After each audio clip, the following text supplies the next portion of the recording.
প্রধান আমরা যখন বিমানে ফ্লাইটে আসছি আমাদের ডাইনেটে হুজুর আছে সুইপালা মাথা ইগালালা সুন্দর আরবিতে কথা বলে এবং ওই ধরনের বড় মানুষ সাথে যেতে হবে। তবে আরব বিশ্ব আমাদের দিকে আসবে।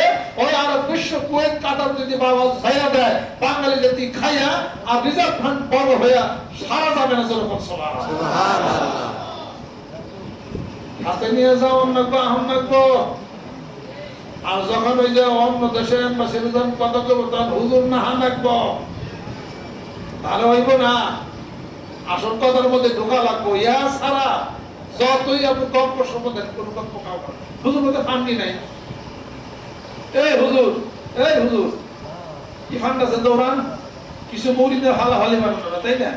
আর আরেক হুজুর কিছু মাথায় ছাত্র না ফালাফালি বানানো ওই ফালাফালি তো ইস্যু। আমার সন্দেহ হয় আপনি চেয়ারম্যান ইলেকশন মনে ফেল করতে পারেন। এমপি তো দুরস্থান, এমপি ভাগ্যে নাই। বুড়োর ব্যাপার আলাদা। মুরিদটা ফালাফালি এক জিনিস, বুড়ো না ফালাফালি। এমনও মুরিদ আছে পীরের জন্য একবারে জান দিয়ে দিলাম কুমার, ঠিক বুড়টার সময় আরেক বসে তখন খাটাইবো হুজুর ভালো পীর ভালো সবই ঠিক আছে রে। বুট কাটাকাটি করে আবার কুন্দল হইয়া যায় দরকার নাই কে সিলমারও মুখটা কথা খবর করছে এগুলো বহু প্রমাণ দেখা গেছে। আর আপনি এত মাদ্রাসা পালন করতেছেন কমি মাদ্রাসা কিছু ছাত্র ছাত্র মাঠ গরম করাই এক জিনিস, ভোট পাইয়া এমপি হইয়া পাওয়ারা যাওয়া আলাদা কথা ঠিক কিনা? সর্বপ্রথম দরকার হলো ফান্ড। এই হুজুর কয়টা ফান্ড আছে? ফান্ডিত নেই। এই পিসাব কয়টা ফান্ড আছে? ফান্ডিত নেই। কিসের চালাবে? আর এমন এমন দল আছে বাংলাদেশে শত শত হাজার কোটি টাকা তাদের জন্য রেডি বিদেশে ফান্ড আসতেছে, টাকা আসতেছে। পত্র পত্রিকার মধ্যে তো আপনারা শুনলেন 29 কোটি বিলিয়ন ডলার দেওয়া হয়েছে বাংলাদেশে গণতন্ত্র প্রতিষ্ঠাতে। আমি বলি না, পত্র পত্রিকা শুনবেন দেখছেন। এই 29 কোটি বিলিয়ন ডলার কে ঐক্য জোটে দিছে। তারপরে যে ইসলাম আন্দোলন, তারপরে বাংলাদেশ খেলাফত মজলিস, তারপরে খেলাফত মজলিস, তারপরে আফগান নিজাম পার্টি, জামাত ইসলাম এগুলো দিছে। কারে দিল? ওই তো হান নাই, টিয়া নাই, টিয়া তো বড় ভিটামিন। ওই যে ইন্টারভিউ দিবার গেছে, একজনের ধরছে তোমার অফিসার পদে নিন, সবচেয়ে বড় ভিটামিনের নাম কর। ভাই স্যার সবচেয়ে বড় ভিটামিনের নাম হলো টেকা। বুঝলেন? কিন্তু ভিটামিন নামে যে অবস্থা, ভালো হলে ভিটামিন দিলে খালি শরীর ভালো হয়। 7 টাকা মাথা ঠিক আছে, আমার ঠিক আছে মাথা, আপনি মাথার গন্ডগোল। কারণ কি? স্যার টেকা ছাড়া কোনো ভিটামিন কিনা যায় দেখছেন? মাতি করতে টাকা ছাড়া কোনো ভিটামিন কিনা যায়। গপ্প যতই করে টাকা হলো মেন ভিটামিন। হ্যাঁ, এই টাকাগুলো হলো বিদেশে বড় বড় রাষ্ট্র করা আছে, আমাদের দেশে বিভিন্ন পার্টি চালাবার টাকা টোকা দেয়। কাজে আপনি যে কোনো পার্টি, আপনি পার্টি হন, আপনি বললেন চেয়ারে বসছে যে আপনি ইসলামের কথা কোরআনের কথা বলবেন, বলতে পারবেন তোরা। আপনি ওখান থেকে তো আপনার স্কুল দেওয়া কোনোদিন পারবেন। এদেশের বৃহৎ 2টা দলের কথা বলবো, তার মধ্যে জামাত ইসলাম বড় দল। এই 3টা দল বিএনপি আওয়ামী লীগ জামাত ইসলামের মধ্যে বাদ দেন। বিএনপি আওয়ামী লীগের কথা বলে ওনাদের কোনো মিছিল মিটিং, কোনো নেতা কর্মী কেউ কেউ বলে যে রাসূলের সুন্নাত কোরআনিক জীবন দেশে সব জায়গায় হলে দেশ শান্তি হবে। কয় না, কয় কি না? তাহলে কোরআন নাকি বিএনপি অমান্য করে না? জামাত ইসলাম কি নামাজ পড়ে না? জিকির কি করে না? বিএনপি কি করে না? বলে না কেন? ওই জন যে একবার টিভিতে দেন এই কি ক্লাস হবে তুই নতুন করে কোরআন টোরআন কোন জায়গা হয়ে গেলি ঘটনাটা কি? আমরা আনুগতল বাস্তবতা আমরা দিতেছি।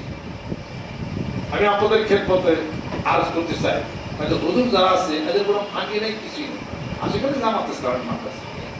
আমি আপনাদের খেদমতে আরজ করতে চাই, মানিকগঞ্জ আমার সেই ধরনের পার্টি করবো না, তবে বাংলার জমির বুকে একটা পরিবর্তন সূচিত হয়ে যাবে ইনশাআল্লাহ। আমার পার্টির দরকার নাই। আমি দেশকে ভালোবাসি, আমি কোরআনকে ভালোবাসি, রাসূলকে আমি ভালোবাসি। সুবহানাল্লাহ। সেই মানিকগঞ্জের সামর মুর্শিদের বলিষ্ঠ নেতৃত্বে টেকটক থেকে তেতলা পর্যন্ত পছন্দ গতিরা সামনে আগাবে। সুবহানাল্লাহ। একটা ঘটনা ঘটবো ইনশাআল্লাহ। শোনেন, প্রমাণ আছে না নাই? ইরান ইরানের ধর্মীয় নেতা ছিল আয়াতুল্লাহ খোমেনি, প্রেসিডেন্ট ছিল না, কিন্তু সে ইরানের জন্য এতটুকু কাজ করে গেছে, ইরানের প্রত্যেকটা মানুষ তাকে মহব্বত ভালোবাসে এবং তার তর্জনী নেহুরিতে গোটা ইরান উঠছে এবং উঠছে। আপনার মালিকান দরবার শিরে আপনি যে জনগণকে ভালোবাসেন, দেশকে ভালোবাসেন, কোরআনকে ভালোবাসেন, কোন দেশের ঠ্যাঙ্গের নিচে আপনি যদি না যান, 20 কোটি বাঙালি আপনাকে নির্বাচন করবে, তারপরে ঠেনঠেন করবে জনগণ। সুবহানাল্লাহ।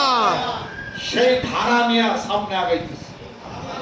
সুবহানাল্লাহ, সুবহানাল্লাহ।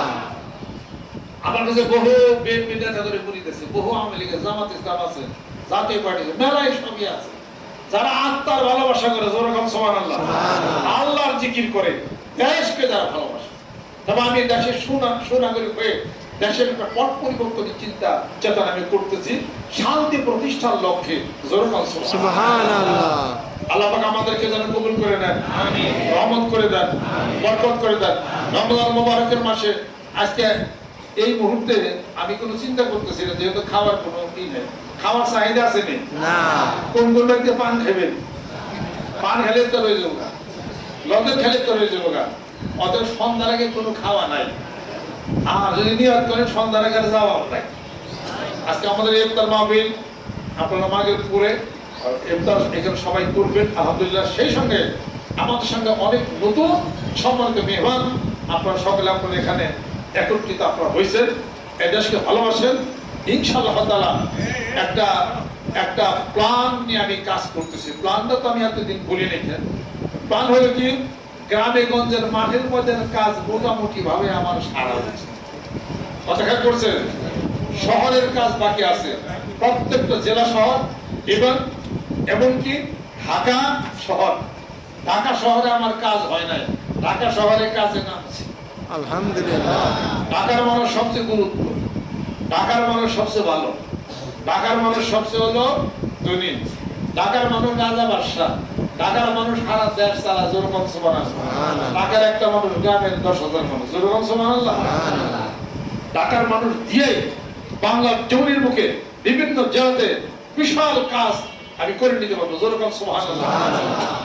আমি যে নামছি, আমার সাথে আপনারা নেমে আল্লাহর কাছে দোয়া করতে হবে, হে আল্লাহ হাত বাড়ায় দাও, ধনী যারা মানে সম্মানী বানায় দাও, আবু বকর বানায় দাও, ওসমান গনি বানায় দাও, আবু হুরায়রা বানায় দাও, খাব্বাব বানায় দাও, সাহাবাদের মধ্যে সেই চরিত্র বানায় দাও, ধনে জনে মানে সম্মানী বানায় দাও, জীবন বানায় না।